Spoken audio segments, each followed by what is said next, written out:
Un barrage est en train d'être mis en place avec déjà 185 désistements en cas de triangulaire. Est-ce que ce barrage peut vous empêcher d'obtenir la majorité absolue? Je crois au contraire qu'il va provoquer une prise de conscience dans le pays. Il est tellement ridicule, grotesque. C'est l'alliance de la carpe et du hérisson, de Madame Rousseau, de Monsieur Bertrand, de Monsieur Roussel, des insoumis désormais. On voit une candidate insoumise qui a pour slogan « La police tue », qui soutient désormais le ministre de l'Intérieur, le ministre de la Police. Mais les Français ne peuvent pas se retrouver dans cette tambouille, dans cette magouille. Monsieur Macron qui espère que Monsieur Mélenchon soit demain peut-être Premier ministre, qu'il y ait le plus de députés insoumis. Enfin, on parle de quoi? On parle des insoumis qui refusent de qualifier le Hamas de terroriste. On parle de députés comme Monsieur Guiraud, qui a proféré des insultes antisémites d'une violence inouïe, traitant de porc un député parce qu'il était de confession juive, qui est une insulte antisémite. Meyer Habib. On a ce parti qui a soutenu les émeutes, qui a introduit la violence dans l'hémicycle, et ça ne gêne personne. Monsieur Macron soutient les insoumis, donc cette alliance, elle est tellement ridicule. Ils vont faire quoi demain ? Ils pensent quoi de commun? Ils vont gouverner comment le pays ensemble? Donc moi je crois au contraire que cette alliance, parce qu'elle est tellement grossière... C'est une alliance tacite pour vous entre Jean-Luc Mélenchon et Emmanuel Macron, Éric Ciotti? Absolument. On voit bien, Monsieur Macron, c'est l'homme du chaos.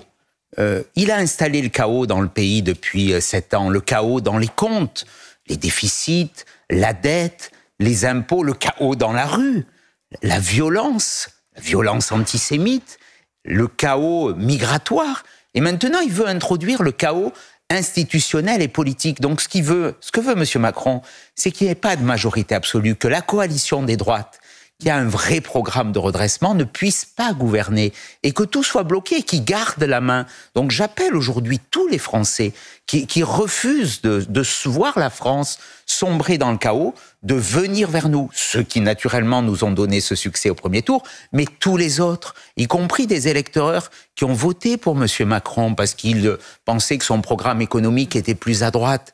Mais aujourd'hui, il faut choisir. Il n'y a pas de deux choix possibles, il n'y en a qu'un. Il y a le choix entre l'extrême gauche, violente, qui provoquerait un chaos dans le pays, et l'alliance des droites, qui conduirait une politique de redressement national, plus de sécurité, moins d'immigration, plus de pouvoir d'achat. Éric Ciotti, Gabriel Attal, qui fustigeait il y a quelques jours à peine cette alliance de la honte entre LFI notamment, parlant de ceux qui étaient des communautaristes, qui étaient poursuivis pour apologie du terrorisme, dit aujourd'hui désistement, ça ne veut pas dire ralliement. Il y a une nuance ou pas? On n'y comprend plus rien.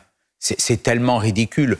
Je reprends les propos du président de la République. C'était le 12 juin, au lendemain de la dissolution. Il n'avait pas de mots assez durs et de jugements moraux pour stigmatiser la gauche socialiste qui s'était alliée avec les insoumis. Et désormais, ce sont eux, c'est lui, Monsieur Attal, Monsieur Macron qui s'allie avec les insoumis, Monsieur Darmanin, Madame Borne qui s'allie avec les insoumis, et avec la complicité que je déplore tellement parce qu'elle est tellement honteuse de quelques-uns de chez nous comme Monsieur Bertrand qui se rallie à ce scénario du grotesque. Oui, je crois que les Français ne peuvent pas accepter de se faire insulter. Il y a eu presque 11 millions de Français qui ont voté pour notre coalition dimanche. Ces Français, ils aiment la France et ils ne supportent pas l'insulte que certains leur profèrent. Vous savez, nous, on a l'habitude d'être attaqués, j'ai l'habitude, caricaturé.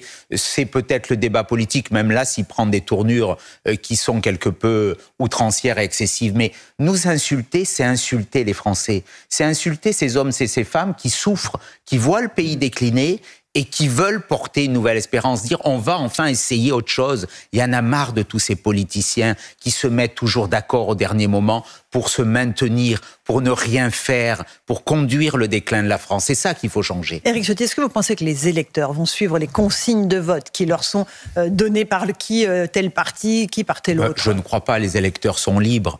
Et heureusement, on est dans une grande démocratie. Mais comment je me mets dans la peau d'un électeur macroniste qui a voté pour nous il y a quelques années, puis qui avait peut-être été sensible au discours économique de M. Macron, au fait qu'il se disait de droite. Et là, il voit M. Macron dire « Votons pour le nouveau Front populaire, allions-nous avec le nouveau Front populaire ». Mais regardons le programme du nouveau Front populaire, et je le dis aux électeurs de droite, notamment à ceux de ma famille politique, les Républicains que je préside, pour leur lancer un appel pour que pas une voix républicaine ne manque à la coalition. Le programme du nouveau Front populaire, c'est quoi? Dès l'été, la libération de 20% des détenus. Ça veut dire 15 000 criminels et délinquants dans la rue dès le 14 juillet. 15 000, vous vous rendez compte le choc de violence que cela va produire?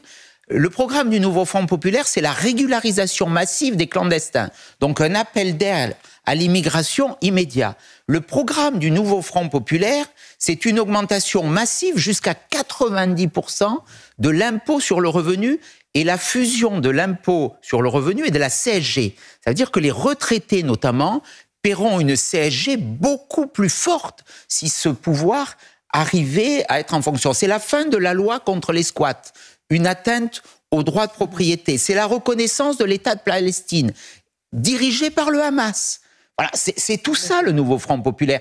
Et M. Macron et M. Bertrand considèrent qu'il faut voter pour ça, mais simplement, les bras m'en tombent. Éric Ciotti, c'est peur contre peur. Vous dites qu'il y aura 20% des détenus qui seront libérés. Eux disent que vous allez vous prendre aux binationaux dans notre pays.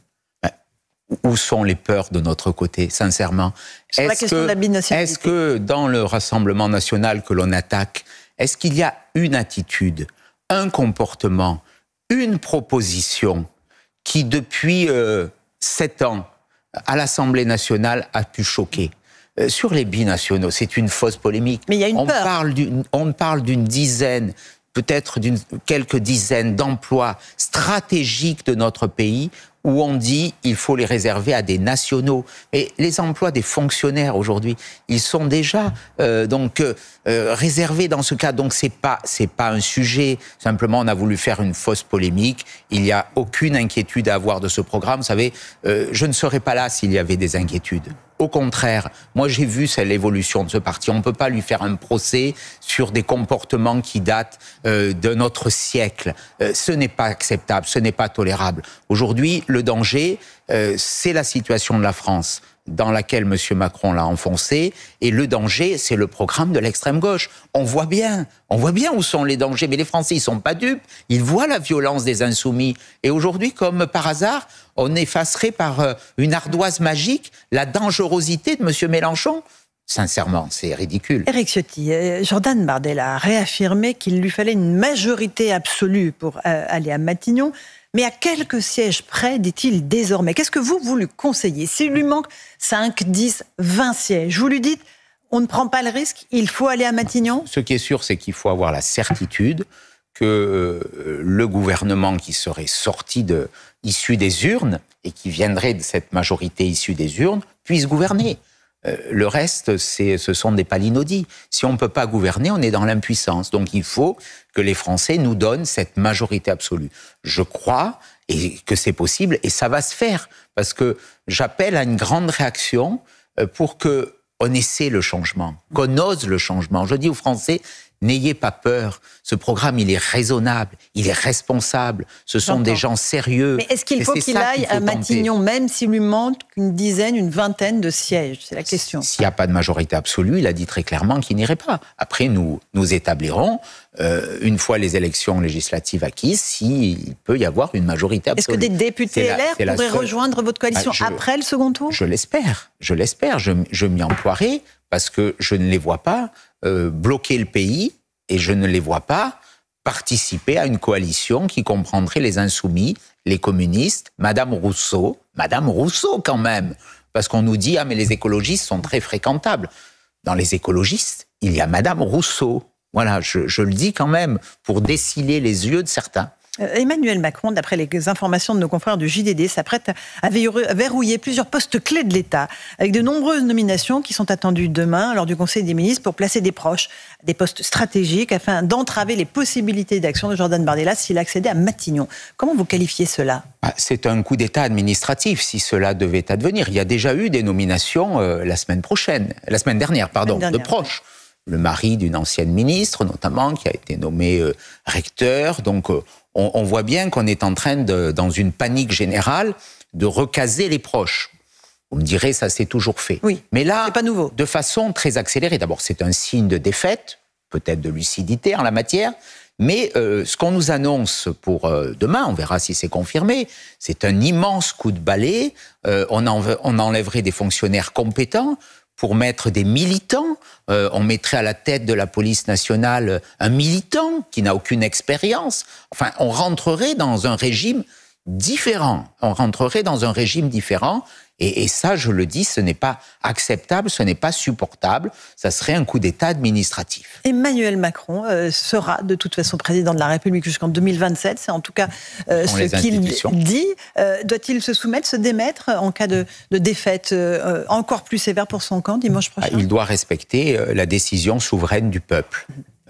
C'est ça la dignité et la hauteur d'un président de la République. Il y a un cadre institutionnel, mais je n'imagine pas qu'il veuille entraver la volonté exprimée souverainement par le peuple français dans une élection où, et c'est un point très positif dimanche, où jamais il n'y a eu autant de votants depuis 1981, depuis plus de 40 ans. Ça veut dire que les Français, on disait qu'ils ne s'intéressaient plus à la politique.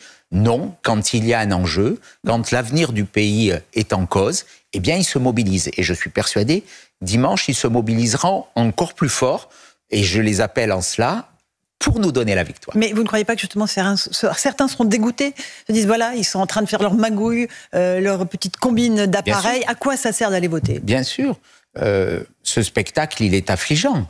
Ces alliances contre nature de gens qui se sont insultés, détestés, l'alliance de gens que je pensais républicains avec des gens violents, eh bien, elle va choquer. Mais elle peut soulever, et je l'appelle de mes voeux, une réaction aussi, notamment des Français qui n'ont pas encore voté, de tous les Français de droite qui ne peuvent accepter cette collusion, cette compromission qui est en train de s'opérer aujourd'hui dans les arrière-cours des ministères qui sont encore ouverts et qui ne servent plus qu'à ça. Les appels du pied de la Macronie à la gauche se multiplient. Dimanche soir, à la surprise générale, Gabriel Attal annonçait l'abandon de la réforme de l'assurance chômage, réforme qu'il avait ardemment défendue jusque-là.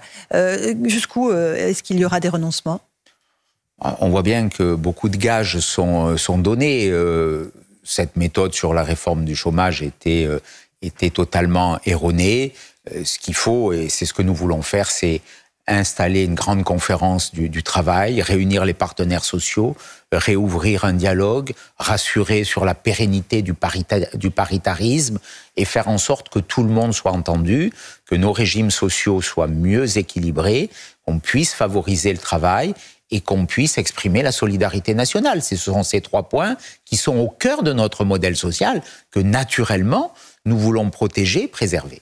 Quel avenir pour vous, Éric Ciotti, en dehors évidemment de ces législatives ? Est-ce que certains postes vous intéressent ? Vous en avez déjà parlé avec Marine Le Pen et Jordan Bardella ? C'est pas le sujet, je répondrai pas de façon personnelle. Ce qui est sûr, c'est que nous avons formé une coalition, une alliance. J'ai voulu casser ce mur qui enfermait des Français dans une forme de stigmatisation, ce qui n'était pas le cas pour les autres.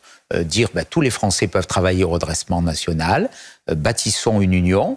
Nous aurons vocation, si nous gagnons, si nous avons la majorité absolue, à participer au redressement de la France. Et avec le futur Premier ministre, qui j'espère sera Jordan Bardella, nous le ferons en toute loyauté. Il y a beaucoup d'inquiétudes, ça sera ma dernière question, à l'étranger, sur ce qui se passe en France, une inquiétude des marchés également.